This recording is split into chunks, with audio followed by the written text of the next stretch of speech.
Chelsea Clinton. Oh, excuse me, Dr. Chelsea Clinton. Yes, she's pulling a Jill Biden and insisting that we call her Dr. Chelsea Clinton now because she has her PhD in like international studies or something. But her podcast is not about that at all. It's about taking down the MAHA movement, to put it in a much sexier way than she did. She's sick of the lies. And so Dr. Chelsea Clinton is starting a podcast called That Can't Be True. Here is the trailer. Stop 37. Is it just me, or are things actually really weird right now in the world of public health? Every day brings another confusing headline or far-fetched claim, not to mention the cuts to cancer research, to women's health research, to brain research, to the dismantling of the suicide prevention hotline for LGBTQ plus kids. People's lives are at risk. Welcome to That Can't Be True, a show that sorts fact from fiction, especially on issues impacting our health. I'm Chelsea Clinton, an advocate, author, investor, teacher, and most importantly, mom, navigating this insane time right alongside you. I hope you'll join me and a group of trusted experts as we shine a light on what's real, what's not, and why it matters. Who in the world is going to listen to this? Who is saying, I need more Chelsea Clinton in my life? If only Chelsea Clinton would advise me on the day's news, especially the MAHA movement. She has zero expertise that will help her advise on this. She's not a real doctor. And really, she's the ultimate nepo baby, which people can't stand. So explain to me why this is being born. Before I do that, Megyn, I'm not going to embarrass this reporter by mentioning his name on air today. He works for me. But he once referred to Jill Biden as Dr. Biden in a story. It's Philip Wegman, isn't it? I pulled him into my office, and I said, he said, why am I here? I said, we're going to talk about Dr. Jill. He said, okay. I said, let me ask you something. If you were having a stomach ache and you needed it, would you let her take your appendix out? This is an old newsroom thing from my youth. He said, no. I said, then she's not a doctor. Right on. And honestly, I'm not going to run down Chelsea Clinton. I covered her parents. I love her dad.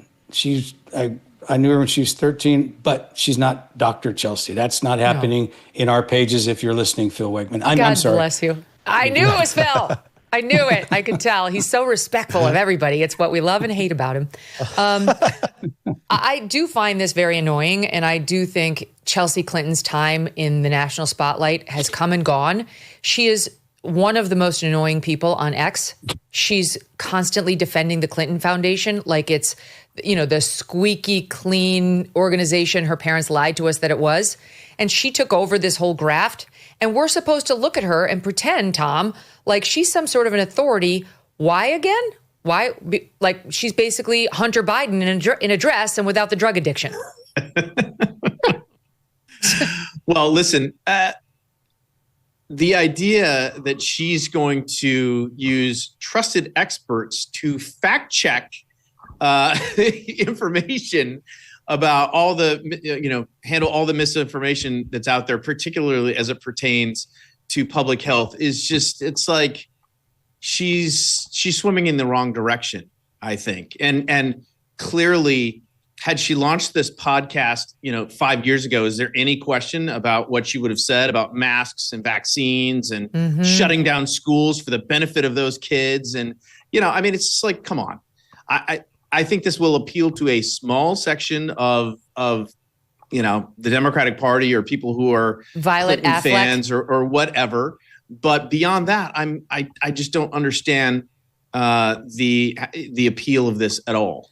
I mean, is it lost on anyone that her mother is all over the news right now for having launched the plan to take down the Trump presidency and the Trump campaign before he was president by falsely alleging that he was a Russian stooge, that her mother was the OG inventor of disinformation to advance her own political career. And now Chelsea Clinton wants to be underdog to save the day by combating disinformation being put out by the Trump administration, and in particular the MAHA strain. Please, I've got a great subject for you to start with, Chelsea. It's very close to home. I can guarantee you get the exclusive. I mean, it's like the elephant in the living room, Andy. Yeah, well, it's being produced by the Clinton Foundation, too. We should point that out. When you say who wants to listen to this, it doesn't really matter because basically this is a vanity project. It is funded almost, I think, if it isn't entirely funded by the Clinton Foundation, it's the Clinton Foundation is claiming is the producer for it.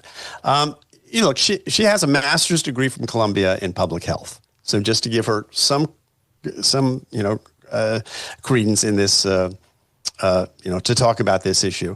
I don't hold it against her that she's not a doctor, that she wants to talk about this. I do think she shouldn't call herself a doctor if she's talking about medical issues. I find that really misleading, and I would urge her to stop doing that because I think it hurts her credibility to the extent she has any on the topic. She did have a podcast earlier. It was called, I forget the name of it, but she tried this once before. That podcast ended. So we'll see what happens with this one. She's tried a lot of things in life. She's been, a network correspondent. She's an investor, and remember, she's been an investor. She's on the board of a couple media companies. She's on the board of the Clinton Foundation. So, this is just the latest career for her, and maybe this will work out as well as the other ones did. Nothing seems to last more than a couple of years. Megyn, do you dare me to tell a heartwarming story about Chelsea Clinton? No, I have no desire to hear any of that. I can't stand her. But I was enjoying listening to Andy trying to deftly navigate not saying anything too negative about her. No, I think she's a very, as Trump would say, nasty lady. I really can't stand Chelsea Clinton. And there's a reason she's failed at all those things you listed. She really isn't an attractive person in any way. I'm not speaking of her outside, though. I mean, I've got thoughts on that too. But she's not an attractive person. I think she's ugly on the inside, and it projects. Megyn, that really leads perfectly into my story. I'll make it brief. All right. Okay, so I was doing pool duty, and when Bill Clinton was president, we were at Martha's Vineyard. We went to a party. He had a party for the press on the last day, and he said, bring your family. So I brought my kids, and my daughter, Kelly, was 10. And Rush Limbaugh had said something nasty about Chelsea, that she was ugly. She was 13 or 14, and had braces and was kind of awkward the way teenagers are. And even for Rush Limbaugh's fans, it was too much. Anyway, she sweeps into the party, and my daughter, Kelly, turns and looks at her and says, that's Chelsea. And then she says, I had no idea she was so beautiful. And I put that in my pool report, and Clinton called me. He said, I appreciate what you wrote. And he should have. That's my story. That's a nice story about your daughter. Your daughter's very generous in her approach to other people, unlike your host of this particular podcast that you're on right now. She's a nasty person. I'm sorry, but she is. I mean, she's pretty hateful. I can see directly where she gets it. And there's a reason she's failed at everything. And I have to say, you can't just launch a podcast and expect people to come. You actually have to have done something. The reason you guys have a successful podcast is because you have spent your lives immersed in politics. You actually have expertise, and you know everything about the subject that you speak about all day. I've spent the past 30 years of my life either practicing law or in journalism too, which is why I cover politics and law the way I do. So people understand that when they listen to you. Really, what is she going to talk about? Her husband's investments, the graft at the Clinton Foundation, her 1 year on the Today Show that was a nightmare, her master's degree, which as far as I can tell is the only experience she's had with public health. Good luck. And here's the other thing. In order to resonate in the podcast world, you have to have an interesting personality. You actually do. You either have to be clever or nice or controversial or something, just naturally, because if you fake it, they'll know that too.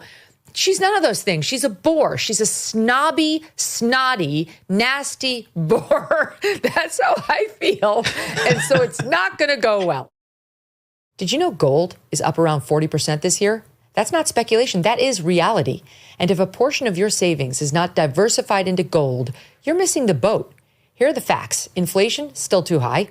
The U.S. dollar, still too weak. And the government debt is still growing. This is why central banks are flocking to gold. They're the ones driving prices up to record highs. But it's not too late to buy gold from Birch Gold Group and get in the door right now. Birch Gold will help you convert an existing IRA or 401k into a tax-sheltered IRA in gold. You don't pay a dime out of pocket. Just text MK to 989898 and claim your free info kit. There's no obligation. There's just useful information. The best indicator of the future is the past, and in this case, the present. Gold has historically been a safe haven, and it's doing gangbusters right now. So text MK to 989898 right now to claim your free info kit on gold. Text MK to 989898. Protect your future today with Birch Gold. Thanks so much for watching. If you like what you just saw, hit the subscribe button for more clips and full episodes.